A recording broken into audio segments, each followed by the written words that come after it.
Alma, mga ka-homepage.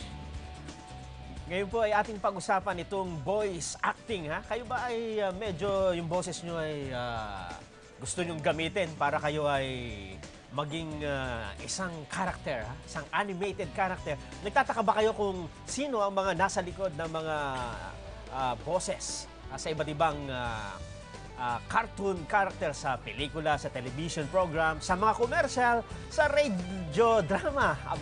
Ngayon pong umaga ay nagkapalad tayo na makasama ang mga talent ng Creative Voices na magpapaliwanag sa atin kung paano natin magagamit ang ating mga boses at posibleng maging pagkakitaan pa ninyo mula pagkabata. Kasi ngayon, hindi lang mga boses ng mga matatanda ang kailangan, pati mga bata. Kasama ho natin dito sa studio ang voice master ng Creative Voices himself, si Mr. Pocholo Gonzales. Good morning, Pocholo. Magandang umaga po, Ken. Boses pa lang. Nelson. Talagang ang laki na, ang ganda.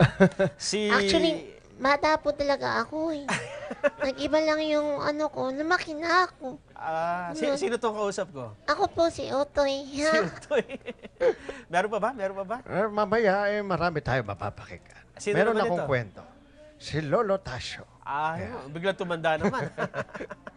At kasama ni Pocholo, bago pa natin kausapin yung iba't iba pang mga karakter na kaya niyang gawin, si Bob Kilapio, isang creative voicer. Bob, good morning. Good morning po. Welcome to Homepage. Thank you. At si Neil Vizcara, isa ring creative voicer. Good morning. Ayan. Si Bob, ano-ano mga boses bang nagagawa mo?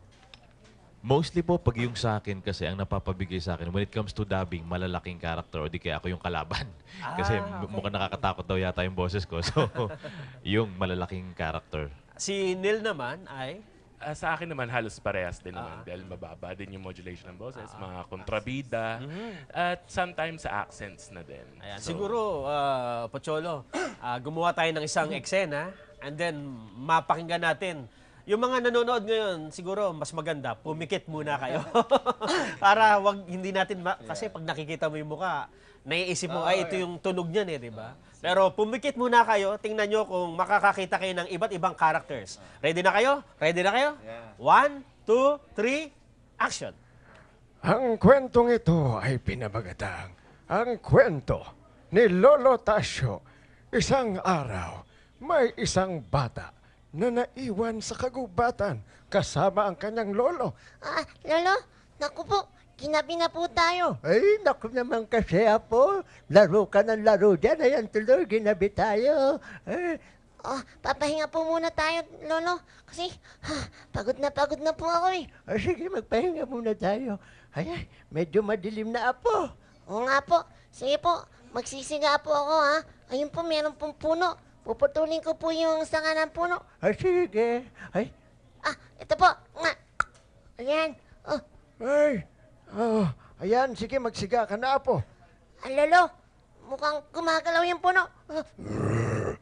Sino ang pumutol sa aking sanga? Lolo, yung puno na buhay.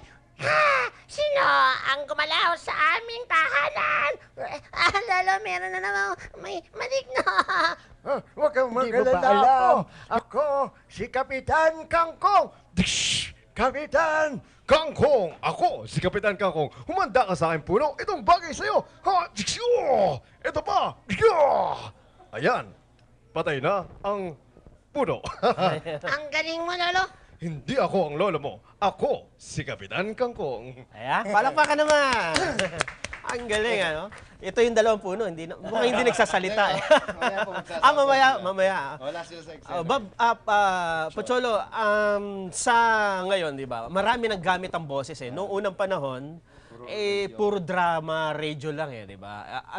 And then later on, nagkaroon ng mga dubbing sa TV, kasi yung mga Mexican novela, naging Korean novela, na tinatagalog. Ngayon ba, ano pang ibang mga application ng mga boses? Actually, matagal na rin. In 20 years, dubbing na. Dyan na yan. Pero nowadays, because while the technology grows, the need for voice-over also grows. Okay. No? Ibig sabihin, yung teknolohiya po ang nagdidikta kung ano po yung mga pangangailangan sa voice-over. Halimbawa, computer games, no? Yung mga naririnig yung mga sa computer. Imagine niyo po yung computer game na walang tunog, na walang boses. Yung mga narinig nyo, round 1, fight! You lose, continue. Yan.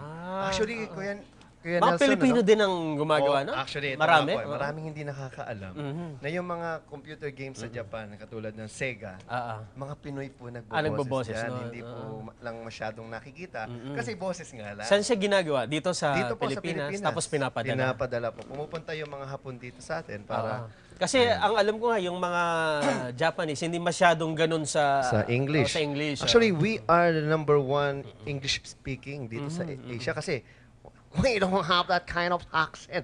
And we don't do that, something like that. So, it's more on the natural and neutral English, no? Just imagine yung Angry Birds na sikat ngayon. Kung walang ganun. Tao po yan, hindi po hayop yun, no? Pilipino din yun? Hindi Hindi po. mo pa alam. Pero just imagine, we can also do that. Wala pong imposible sa ating mga Pinoy. Ayan, katulad po sila, actually sila po yung nagboses doon. Sample lang yung sila, Sir Nelson. Give me a flashbang. Ano pa ba? Madami siyang linya doon eh. Fire in the hole! Anong game yun? Ang tawag, Operation Ghost. Talaga. Arcade game from Sega. Talagang galing, ano? Si Bob naman? Aside po dun sa arcade game, mostly ang napapabigay sa akin ngayon ng mga gig is live events, hosting, voice-over, aside from dubbing, and then sa mga safety guidelines po. Yun po yung Actually, yung sa sinehan, siya yun. safety guidelines. Yung example napapanood nga. yun sa sinehan. Sige. Before po mag-start yung sine, every time before the movie starts, good day to all our valued movie patrons. For your safety and convenience, tapos yun, it goes on and on.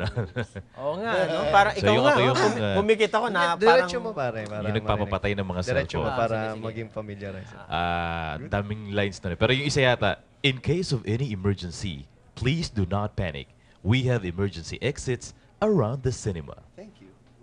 So, Oo nga, no? Kung minsan, basta napapakinggan mo sila, pero hindi mo na iniisip na, sino kaya ito, di ba? Pero now, na nakita ka, siya lang pala yun. Tsaka additional to that, kasi dubbing is only 1% of the overall voiceover industry. Alam niyo ba sa US, it's $1 billion industry, Ay, mga oo. voice talent. Si Michael Buffer, di ba? Ayan. Millionaire. Kung balita ko nga, billionaire. isang paano ba yun? Yung yung let's get ready to rumble.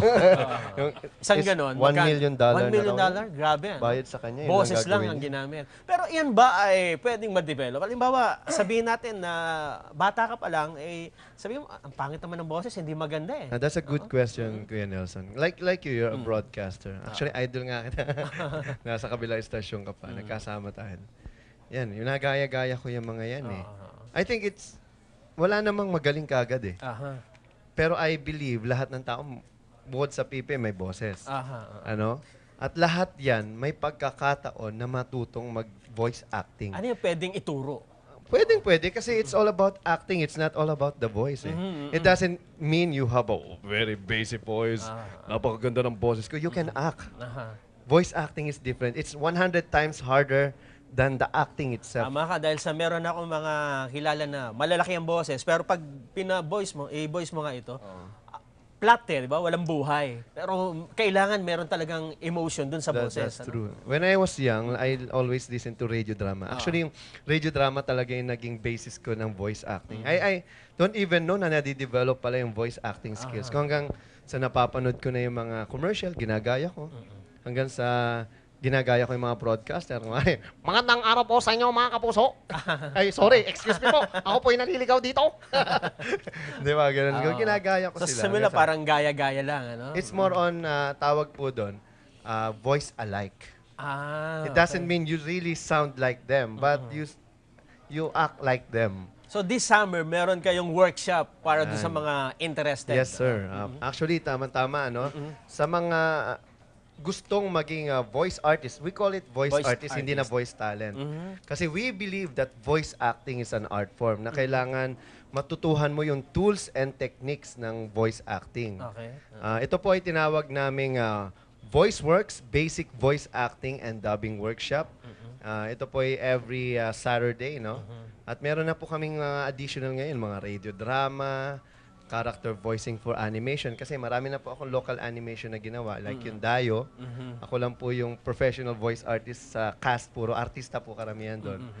And a lot of things. Meron din po kaming Tuldok animation, mga ginawa naming animation. Okay. And I believe the future of voiceover is in the Philippines. No? Dahil habang may buhay, at ang kagandahan ngayon, imagine, Kuya Nelson, we're doing a local computer game in Tagalog. Tagalog na. Yan na. Sa Facebook yon lalabas. Wow. Sa Facebook application siya at talagang napakaganda nito. Ayun. So, itong workshop ninyo ay ilang taon ba dapat? Albawa, pwede na ba isama yung... Actually, tama-tama kasi ngayong Uha-uha summer, pa? medyo kailangan marunong lang magbasa. Yun ang Yun ang rule. Dapat Marunong nakakabasa na yes. para may mga dialogue. At least kasi, kahit paano na iintindihan niya yung sinasabi niya. And Okay. aside from that, karamihan sa mga bata, kasi dapat bata pa lang magsimula na. At ngayon, hindi na ibig sabihin magboses bata yung matanda eh. Kailangan bata na talaga para Authenticity. realistic. Kasi malalaman natin nagbabata-bataan lang eh. At saka, ang kagandahan po ngayon, open na po ito kahit kanino. So kung interesado po sila, i-google lang po nila, Voice Acting Workshop Philippines. Wala na po kayo makikita dahil nag-iisa lang po kami sa Philippines. Ayan, Sa ilang years na ba itong pagtuturo mo ng voice acting?